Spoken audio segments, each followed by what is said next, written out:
bersama kita berdua di sini sebagai host. Aku Dita, Aku Nika.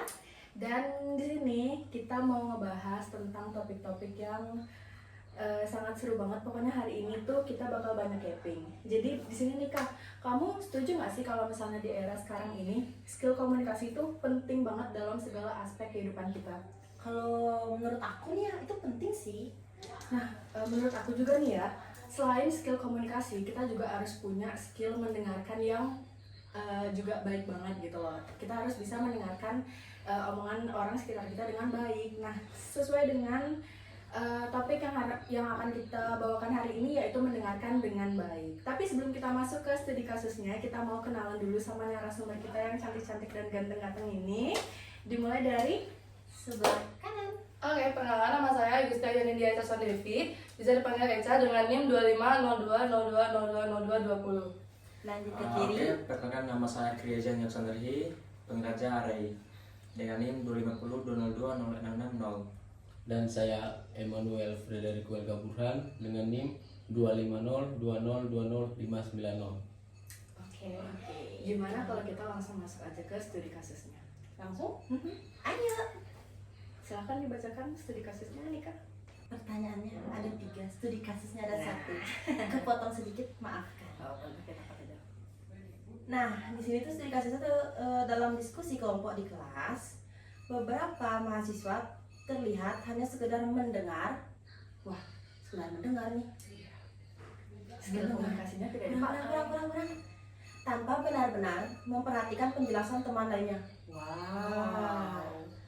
Akibatnya ide-ide penting sering terlewat atau disalahpahami sehingga muncul argumen berulang mengenai topik yang sama atau pembagian tugas menjadi tidak jelas. Aduh. Oke, teman-teman semua di sini dapat ya. Jadi intinya studi kasus kita itu di saat lagi kerja kelompok nih. Terus salah satu atau beberapa orang di tim itu nggak bisa mendengarkan dengan baik. Relate banget nggak sih sama kehidupan kampus kita? Banget dong. Oke, kita langsung masuk aja ke pertanyaannya.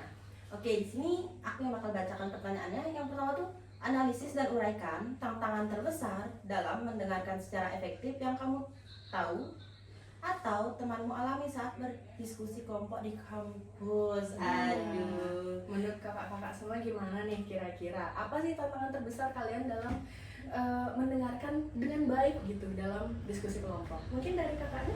Iya bener banget sih. Itu kayak sering banget kita alami. Bahkan sekarang aja bisa aja kita tuh nggak fokus dengerin kalian ngomong nih. Misalnya nih bakal ada notifikasi handphone tuh, ada yang chat-chat ayamnya mungkin, mungkin banget kan.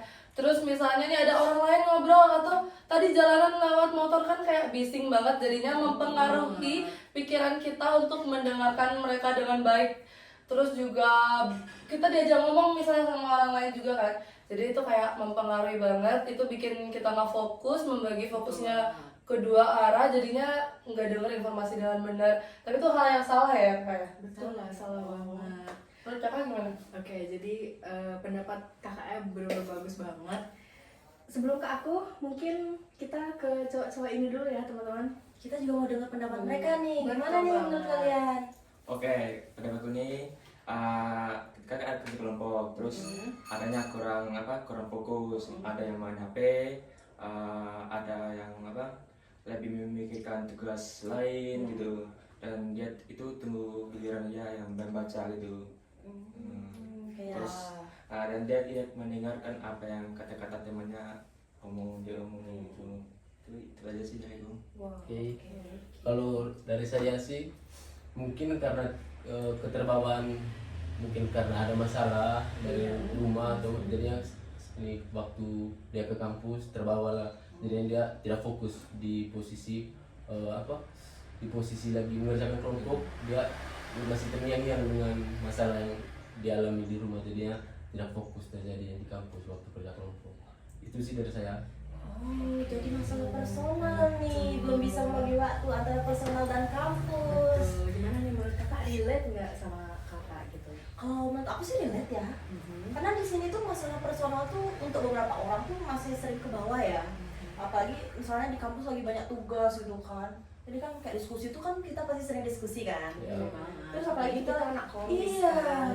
bener banget. Terus kita kita juga ada masalah personal nih di luar. Yang otomatis kita bakal kayak, aduh aku pusing nih. Nyelesain yang mana dulu nih? Kampus dulu atau personal dulu? Aku bingung. Tapi aku juga di sini mau nambahin sih, kalau dari aku juga ya kadang tidak mendengarkan dengan baik ya teman-teman. Nah, tapi kalau dari aku sendiri sih kadang ada dua nih. Satu, ngantuk. Bener gak sih? Kayak kita tuh kuliah siang-siang pasti selalu ngantuk gitu guys. Terus yang kedua adalah nggak mood. Ya seperti tadi sih ada masalah terus terbawa ke internal kampus jadi bikin kita nggak mood gitu. Itu dari aku. Mungkin kakaknya ada mau nambahin? Menurut aku sih kayaknya sama kayak yang disampaikan Dita tadi. Oke. Next. Kalau begitu kita langsung saja ke pertanyaan kedua. Aku lagi nih ya Baca? Boleh? Oke. Yang kedua nih, jelaskan minimal 2 teknik active listening yang dapat memperbaiki situasi komunikasi dalam kelompokmu dan bagaimana cara memperhatikannya pada diskusi nyata. Aduh. Oke. Gimana nih? Kakak pilih yang ini atau yang ini yang jawab? Yang mana ya? Ada dua orang nih. Yang mana ya? Yang mana nih? Kok ada 2 orang kak? 3. Oh iya, maksudnya Aduh, ada dua kespil orang dong. ya. Aduh. Aduh. Aku sih maunya dari mereka ya. Oke. Coba kita diam gitu. Ayo kita dengerin dari mereka. Silakan. Silakan. Ri. Oh, aku ya. Ya. Aku dari aku sih teknik berpassing yang itu mengulang dengan kata sendiri gitu. Gitu. Mengulangi inti penjelasan teman atau apa? Menggunakan bahasa kita sendiri gitu. Oh, berarti kayak kita mengulah lagi nih yang Iya. mereka omongin Betul, tapi betul, pakai bahasa betul, kita betul, sendiri betul. gitu biar lebih paham gitu. Interesting. Bagus tuh, bagus. Bisa kita gunakan ya nih. Misalnya kayak kita lagi curhat gitu, misalnya diulang kayak, tadi ini gitu. Iya, benar. Jadi mereka tuh merasa didengarkan juga oleh Iya. kita. Betul. Walaupun Berarti dalam cara gaya bahasanya agak berbeda nih. betul. Berarti teknik yang sangat sepertinya teknik ini sangat berguna. Kita lanjut aja ke teknik yang kedua. Enggak, masih ada cara memperhatikannya. Oh, oke. Oh, Kita lanjut aja. iya, Oke. iya. Baik. Setelah teman selesai berbicara, kamu bisa mengatakan apa? Dari masuk pembagian tugasnya dibagi berbagai materi ya gitu. Kan ulangannya gitu. Sudah? Ya. Saya? Ya. Ya udah langsung. Ya kalau dari sayanya ini kita menjalankan teknik eye contact. Eye contact itu seperti bahasa tubuh ya, dengan menatap mata lawan bicara, menggerakkan tangan dan supaya bisa penjelasannya terdengar jelas Oke. dan gampang dipahami. Supaya pendengar itu lebih fokus ke kita ya kak. Bener-bener. Benar banget. Tapi gimana dong Kak kalau misalnya nih ada nih yang wawancara kita nih tapi dia susah gitu eye contact gimana dong? Oh iya, kadang dia nggak fokus Iya. ya ngeliat yang lain malah nih. Mungkin emang dia nyamannya kayak gitu, tapi kan setidaknya dia kayak ngangguk misalnya kalau dengernya kayak gitu kan. Kalian juga pasti kayak gitu kalau mau dengerin sesuatu, kalian juga langsung ngeliat ke orang yang berbicara kayak gitu. Jadi itu penting banget sih. Ya tergantung kepribadian diri masing-masing. Iya. Bagus banget nih Kak. Jawaban dari mereka tuh bagus-bagus Ya, nih. jadi kita sudah punya dua teknik apa tadi kak? Teknik active listening yang mungkin bisa kita gunakan dalam keseharian kita sebagai mahasiswa. Nah mungkin kita langsung lanjut aja ke pertanyaan ketiga, bisa? Atau ada yang mau ditambahkan lagi mungkin dari kakaknya? Kalau dari aku sih kayaknya nggak ada ya, karena Oke. ini bawa ke pribadi masing-masing aja, gimana mendengarkannya dan juga caranya itu. Oke baik, terima kasih kakak pendapat yang sangat bagus. Kita langsung saja ke pertanyaan yang ketiga. Aku atau kamu nih yang baca? Dari tadi kan udah aku nih, Oke. gantian dong. Oke, baiklah. Oke, jadi pertanyaan berikutnya adalah, nah ini sekaligus pertanyaan terakhir dari studi kasus ini.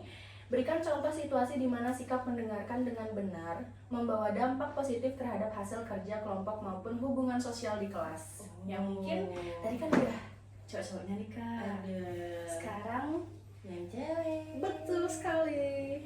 Oke, menurut pendapat aku pribadi dengan pengalaman aku sendiri ya. Contoh misalnya mendengarkan dengan baik.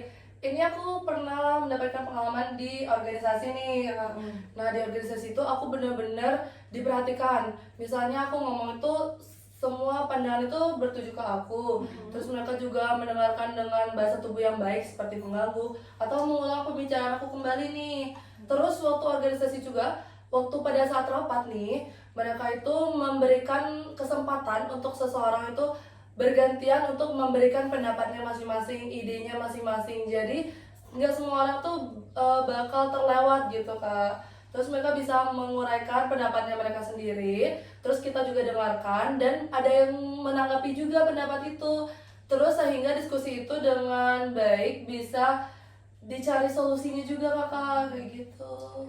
Oke, berarti ini situasi yang menurutku sangat baik ya, dan harusnya ini sih yang kita lakuin selama diskusi kelompok. Mungkin bisa dicontoh waktu kita diskusi kelompok di kelas. Oke. Iya, tapi kan semua orang kan agak kurang juga kan mendengarkan. Iya, jadi ya sebetulnya tergantung dari diri masing-masing juga, tapi contoh dan active listening yang udah diberikan tadi sangat bagus sekali.